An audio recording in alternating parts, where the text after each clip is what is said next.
Terve! Tossa noin varmaan jo aiheita ajatella, että mihin tässä ollaan matkalla taas, mutta nyt ollaan menossa kohti Taivalkoskea. Tuossa Pudasjärvellä äsken pysähdyttiin tankkaamassa ja nyt jatketaan kohti Taivalkoskea. Ei ihan Taivalkoskelle asti mennä, vaan siitä lähdetään sitten vähän ennen Taivalkoskea lähdetään Ranualle päin. Lähdin katselemaan reitti 7. Ja sehän on tällä hetkellä menee sieltä ihan pohjoisesta Rovaniemen kautta. Niin sen olisi nyt tarkoitus sitten jatkua tänne Taivalkoskelle ja yhdistyä täällä sitten tuohon reitti 2. Mutta joo, ei sen ihmeempiä. Tuossa kartalla mulla onkin. Me ollaan nyt täällä Pudasjärven yläpuolella. Mulla on vielä nyt sitten matkaa 17 kilometriä tuonne starttipisteeseen. Ja sieltä lähdetään sitten tätä violettia viivaa pitkin Ranualle. Se on semmonen 150 kilometriä tuo viiva tuossa noin. Sen jälkeen on tehnyt tähän itselle reitin ja menen tänne reitti 3. Ja sieltä päin lähdetään menee alaspäin. Mutta jos on näin paljon tuulenkaatoa kuin tällä tiellä, niin voi tulla pitkä päivä. Noniin, mutta ei sen ihmeempiä. Palataan asiaan ja nyt laitetaan mikki taas käyttöön, niin saadaan vähän niinku tarinaakin tuosta matkan varrelta. Katsellaanpa millainen tilanne tässä nyt on näiden puitten kanssa, että kuinka vaikeaksi tämä matkanteko menee. Tämä on jo heti pidemmälti, pitää kiertää tuolta asti. Tuolla on lisää sitten. Pitäisi olla se oma moottorisaa mukana, niin saisi pätkittyä puita palasiksi.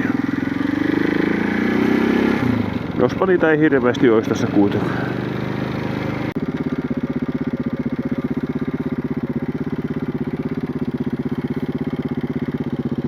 Ai, kattokaa nyt, olisi kyllä aika unelma hiekkalaatikko. Voi että. Kovasti oli vaan lappu, että pääsy kielletty, niin ei sitten. No tosta pitäisi kääntyä. Meni varmaan vähän pitkäksi, ei pahasti. Kangasjärven mökki, siellä olisi joku, onks toi niinku mahtaisiko se olla semmonen avoin mökki? Pitääpä googletella. Joo, sitä on tullut ihan mukavan näköistä maisemaa tähän. Oi, poro! Hyvä kun pelästyi, kun eihän sitä yhtään kattonut tonne päin, kun ihastin tuota mainoksia ja sitten oli, että mikä siellä liikkuu. No porohan siellä liikkuu. Tossa menee tuo iso tie, niin itse ajelen tässä vieressä, niin ihan aika hienon näköistä maisemaa tosiaan. Poro pääsi yllättämään.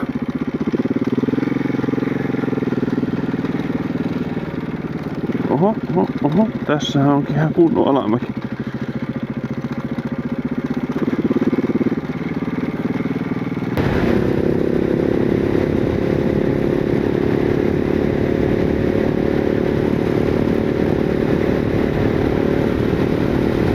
Ahvenharjun tie. Tästä se lähti sitten TET-reitti eteenpäin.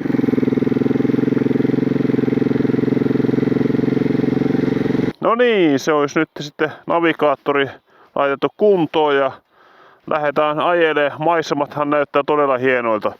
Täällä näkyy sitten tämän Ranuan pätkän pituus 162. Ja siellä sitten kattelin kartasta, että siellä oli, tai eilen jo sen verran tutkin, että siellä on joku pizzabuffetti, niin ajattelin sinne mennä lounaalle. Ei muuta kuin tervetuloa mukaan ja lähdetään ajelemaan kohti Ranua. Sitten mentiin. Onpa kyllä, jos tämmöisenä pysyy, niin tätä tietä kyllä on niin mukava ajella. Kohta kääntää heti oikein, niin katsotaan millaista sieltä sitten alkaa tulemaan.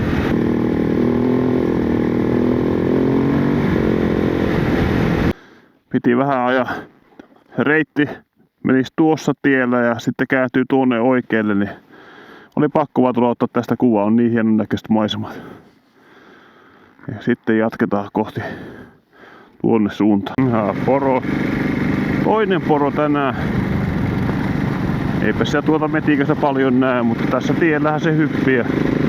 No, tämä oli fiksu poro. Monestihan ne lähtee juoksemaan tietä pitkin, mutta tämä lähti suoraan tonne metsän puolelle sitten.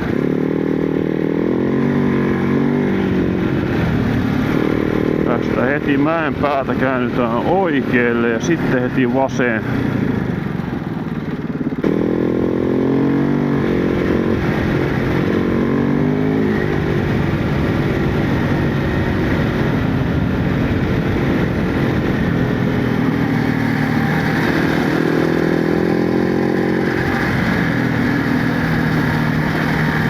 Kyllä hienoa pätkää. Kyllä kun kumpuilee näin paljon, niin se tekee tästä niinku todella mukavaa ajaa. No nyt täällä on 2 kaveria, mutta nekin... Oi, oliko nämä täällä riiaamassa ja meikäläinen tuli häiriköimään. Se on... Aina mä tuun pilaamaan nyt. Sitten päästiin Telkkälammen tielle. Ja siellä on seuraava poro tiellä. No, eikä me kohta sitä saada hänet pois eestä. Tai sitten ei. Tyyt, älä tule eteen. Heippa! Ajaa vähän matkaa, niin siellä muuttuu tämmöiseksi mukavemmaksi. No, ei tästä vielä, vaan nyt tuo olisikin ollut hauskan näköistä pätkää. Ja sieltäkin ois päässyt. Käypä katsomassa sekin, koska tätä isoa soratietähän tässä riittää. Jos tuota pystyisi ajamaan. Katsotaan semmonenkin muutos vielä. Aivan ehdottomasti. Ehdottomasti tämä reitti tähän näin. Tai pätkä, niin saa vähän tämmöstä erilaistakin.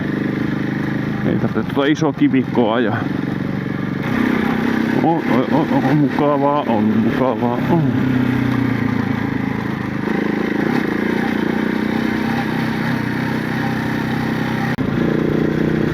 Niin vaan on auto täälläkin parkissa, että sitä aina ajattelee, että yksin on, mutta ei oo. Mikä toisaalta ihan hyvä asia, että on sitten muitakin liikkuu teillä, niin jos jotain sattuu, niin ehkä viikon sisällä joku löytää. Joo, sen verran tuosta kattelin, tuossa meni tuommoinen toinen reitti, mistä olisi voinut päästä, mutta siinä satelliittikuvien mukaan niin menee suoalueelle, niin se voi olla, että se on silloin mahdoton paikka.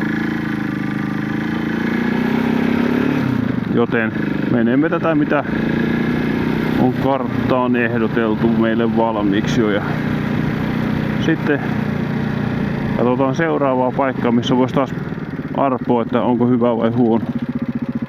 No, tämä lähtee muutenkin muuttumaan sitten erinäköiseksi tässä kohdassa, niin siinäpä mielessä tämä oli ihan hyvä, että taas vähän tämmöistä heinittynyttä metsäautotietä, niin tämä on niinku taas huomattavasti erilaisempi kuin tuo äsken. Tää oikein seistä, kun alkaa töyssyttää se. Tämähän on ihan jeppis.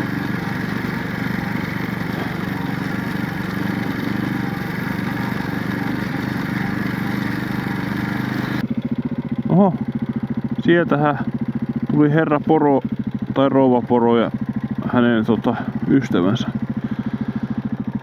Taisi olla tommonen vasa tuolla. No moikka moi!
taas hihat pois. Silloin kun mä ostin tän takin, mä ajattelin, että tuleekohan tämmöstäkään ominaisuutta käytettyä, missä otetaan hihat pois ja takaisin. Ja että onks ihan höpöhommia. Mut nyt esimerkiksi tänä aamulla, kun mä lähdin kotoon, niin oli joku +12. Oli aika vilakka. Oli hihat. Ja nyt on varmaan +23 tässä päivällä. Aurinko paistaa. Luvattu 25, niin nyt kun ottaa hihat pois, niin on aivan mahtavaa ja etuhiki. Joo, tästä näin sitten. Mikäs tie tämä on? Sääskisuon tie, ei perhana. No kuinka paljon täällä on sääskiä? Täällä voi olla kuinka paljon, sitä ei kukaan tiedä. No, Sääskisuon tie. Se on mitä se on.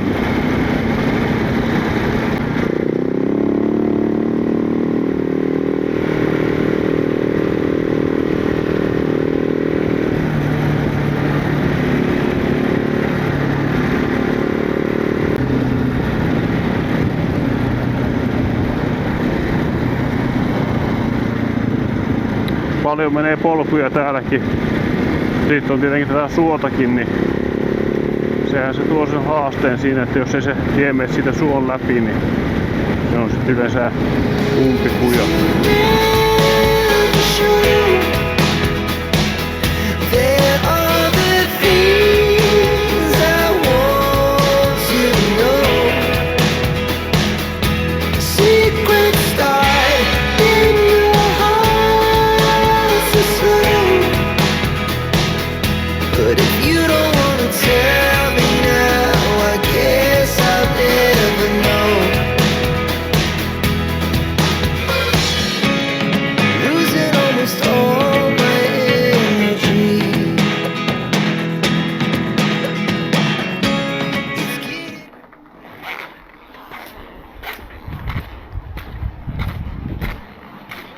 Joo, siellä tuli käyty tuossa syömässä. Ihan ok, ei mikään tajunnan räjäyttävä buffetti, mutta pizzaa ja kanaa ja riisiä ja semmoista perus. Sitten piti käydä Fatseri myymälässä hakemassa vähän suklaata ja matkamuista myymälästä hakemassa pehmoliluun, niin kehtaa kotiin mennä. No niin. Matka jatkuu. Vielä on pikkuinen kiekaus 7 reittiä, sen jälkeen käydään kotia kohti.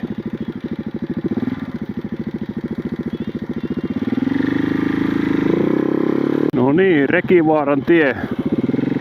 Tästä lähdetään Soratielle taas.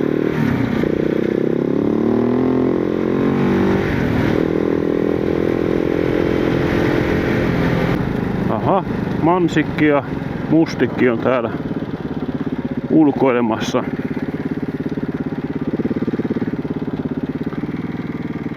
Siitä päästään sitten seuraavalle tielle. Tämä on sitten Toljan tie. Tämä on vähän isompaa tietä. Taas olisi järviä vähän niin kuin molemmin puolin, mutta ei varmaan näy tähän tielle, se on harmi homma. Siisti, kun olisi semmosia pätkiä, missä näkyisi nuo järvet hienosti. Niitä on siellä Keski-Suomessa kyllä riittävästi, että no täällä ei niinku meinaa osua, ei millään. Ensimmäinen motoristi, joka tuli vastaan tällä reissulla Soratiellä. Lapa ei noussut kaverilla, vaikka kuinka yritin morjestella, että ehkä se ei sitten kuulu hänen tapoihinsa. No, mutta joo, edelleen Toljan tietä ja tästä ei hirveästi ole sanomista, eli tosiaan tämmöistä iso soratietä, mutta huomattavasti tämäkin on mukavampi kuin yksikään asfalttitie. Pikkusen näkyy tossa järveekin. Ei paljon. Siinä on kyllä hienolla paikalla noita asuntoja taas.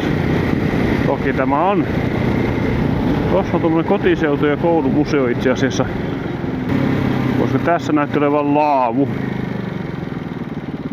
Leiripaikka. Ja tämähän on niinku ihan fine täällä käydä, niin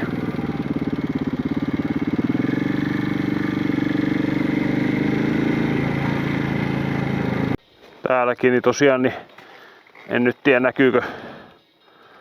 näkyykö sinne, mutta ihan siistissä kunnossa ja sielläkin on sitten tulisijat. Että ei siinä telttaa tähän näin ja nauttimaan Saukkojärvestä. Se on pieni hautausmaakin näköjään.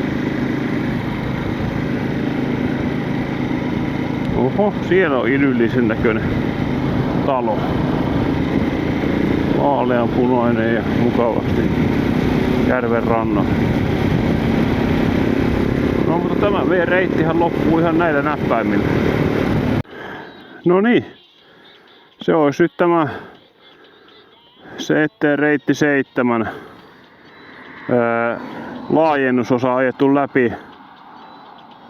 351 kilometriä, se on ihan kohtuu paljon. Mutta niin tulipa katsottu, että sen saa ajettua. Tää reittihän itsessään ei ollut kuin se 160 jotain, mutta tietenkin kun piti eka ajaa Tyrnävältä sinne Taivalkoskelle, niin siitä tuli se 160 lisää. Tai enemmänkin. Mutta nyt sitten tämä homma oli tässä ja me lähdetään seuraavaksi tonne vetämään pikkusen oikoreittiä tästä näin. Ja täällä näkyykin toi Dead Section 3, niin nykäsen sille. Niin kokonaisaika 7 tuntia. Siitä on liikuttu 5 tuntia 30 minuuttia ja tunti 30 pidetty taukoja. 351 kilometriä. Ei oo mitään hirmu keskinopeudella, vaikka on tuntunut, että ihan hyvää vauhtia on saanut tulla. Mutta tämmöistä se on. Ei muuta kuin nyt lähdetään kotia kohti. No niin. Kotimatka on alkanut 57 kilometriä reitti 3. Se on tämä oli Petsamon tie. Mun toive olisi ollut, että on soratie, mutta näin se vaan on näköjään asfaltiksi pistetty tämäkin pätkä. No ei mitään, pitää katsella, jos se olisi soraa jostain vaiheesta, mutta tästä nyt ei sen enempää tästä Petsamon tiestä, koska kukapa sitä nyt jaksaa katsoa asfalttitien ajelua. Joki tässäkin menee. Oikein hieno.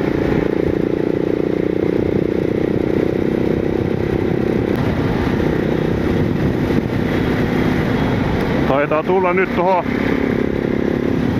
Onks tää Simojoki? Simojoen tie, joo. Niin itse asiassa jos ajetaan tätä oikeeta puolta, niin tää saattaa olla soralla.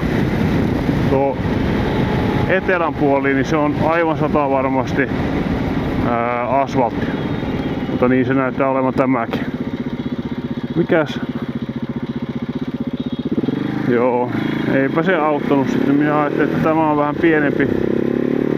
pienempi tie, niin tää olisi olla soralla, mutta ei oo. Ei se haittaa. Uusi akku taas sisällä, niin tämä on kyllä viimeinen, että nyt jos loppuu, niin sitten loppuu ja sitten jää kuvaamatta. Ollaan tässä Oijärvellä. Tästä kartasta jos katsoo, niin Oijärvi on tossa noin. Tetreitti menee tossa. En mennyt nyt ihan tetreittiä, että pikkusen oikaisen tonne yli-ihi. Kun tuli tehtyä se pikkunen tetreitin tarkistusmutka tuolla noin, niin sitten ei välttämättä ihan riitä polttoaine yli-ihi, jos ei sinne niin aja suht suoraa reittiä. Mutta yli-ihistä sitten niin hypätään taas Tetti 3 ja jatketaan siitä sitten Ouluun ja siitä Tyrnävältä.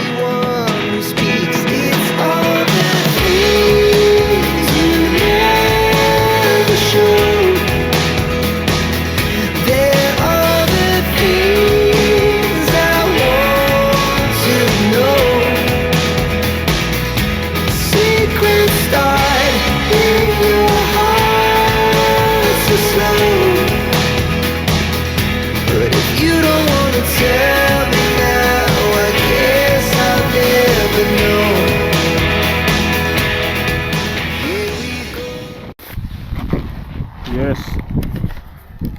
Eipä se tämä Oijärvikään niin ihan ollut reitillä, mutta nyt kun se sattui tähän osumaan kohille, niin ajattelin, että ajaappa tästäkin nyt sitten. Ja ajan sitten taas takaisin tuonne puolelle ja jatkan siitä sitten sinne Yliihin päin. Nää pitää käydä katsomassa, koska tietää, että tänä kesänä mä en enää varmaan tänne päin tuu. Niin nyt kun tästä ajo ohi. Silloin viimeksi kun Tetreitti 3 tehtiin, niin silloin ajattelin, että pitää käydä tässä. No skipattiin kaverin kanssa, niin nyt ajattelin, että nyt mä oon kohilla taas, niin nyt mä tuun katsomaan, miltä tää näyttää tää kohta. Kartassa näytti, että tota pitkin olisi päässyt, mutta siellä oli puomi. Ei päässytkään tuonne niemeen kärkeen katsomaan. Ei mitään, palaamme asiaan.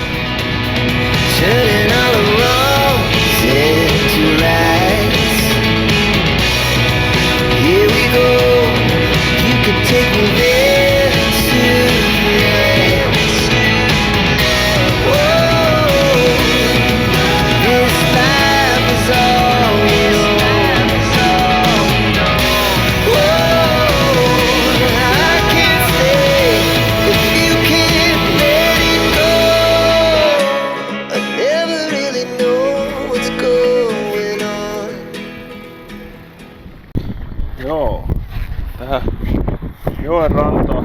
Mä ensin olisin pitänyt taukoa sillä APC:llä, mutta nyt tää mä siellä istuskelen. Ei pääse mihinkään siitä ja on pelkästään asfalttia. Nyt ajattelin, että tuun koittaa, että jos pääsen tähän laiturille. No niin, täällä varmaan tuulee aika kovasti. Mikäs tässä? Pistetään kokista ja parit energiapatukat naamariin ja jatketaan matkaa. 500 yli kilometriä on nyt takana ja tästä jonkun aikaa vielä Tyrnävälle ajelle. Mutta aletaan nauttimaan tästä.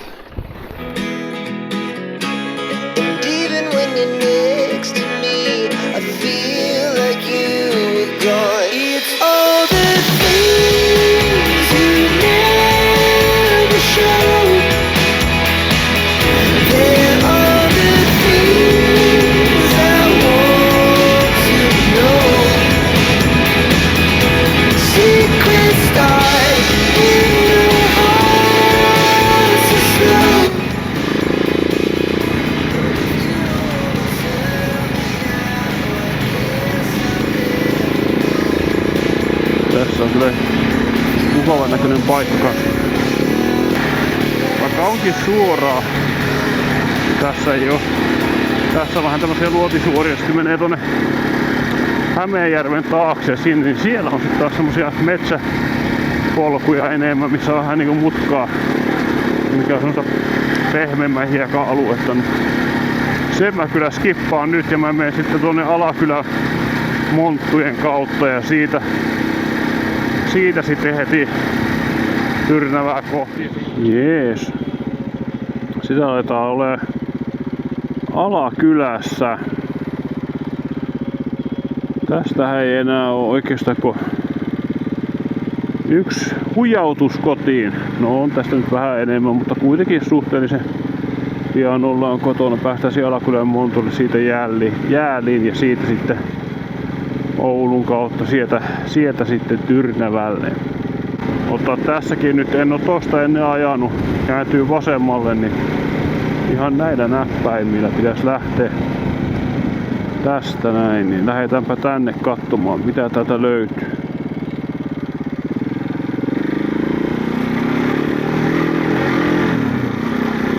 Hyvän näköistä pätkää tulee tästäkin. Menee sinne Tetreitille tämä.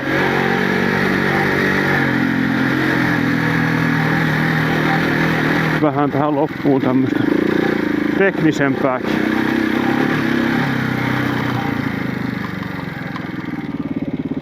Joo, ja sitten mennään tänne.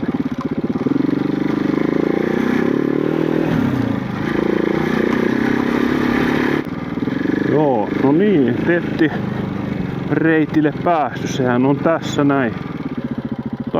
Takumaan ranta.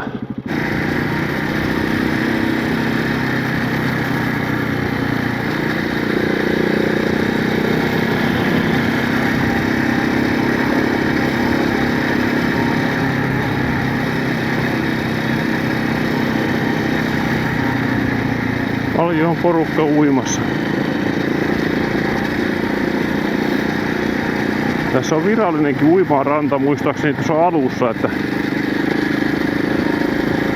mutta niissä tietenkin on porukkaa, että jos haluaa rauhassa olla yksinään, niin silloin se on tommonen monttu on hyvä siinä mielessä. Tässä on yhdet Välikylän valot, niin nämä on semmoset, että nämä ei vaihu koskaan. Mä saan tässä olla niin kauan kuin mä haluan. Eikä mä nyt ihan hirveän kauan halua olla kuitenkaan.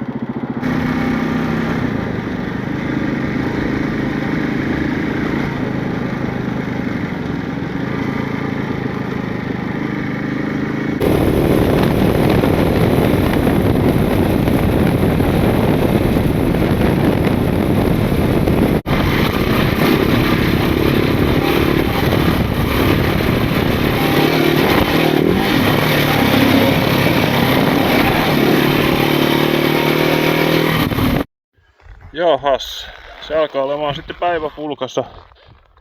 Viimeiset dyynit menossa tässä näin ja sitten ollaankin kotona. Ei mitään hei, akut on loppu tästä, niin annetaanpa sitten tämän olla viimeinen pätkä ja sanotaan kiitokset seurasta. Ja pistäkää kanava tilaukseen, jos tämmönen seikkailu kiinnostaa ja uusien tetreittien etsiminen myöskin kiinnostaa. Niin peukkua ja kanavatilaukseen, niin jaksaa tehdä näitä videoita. Ei mitään, se on morjesta ja palataan taas seuraavalla kertaa.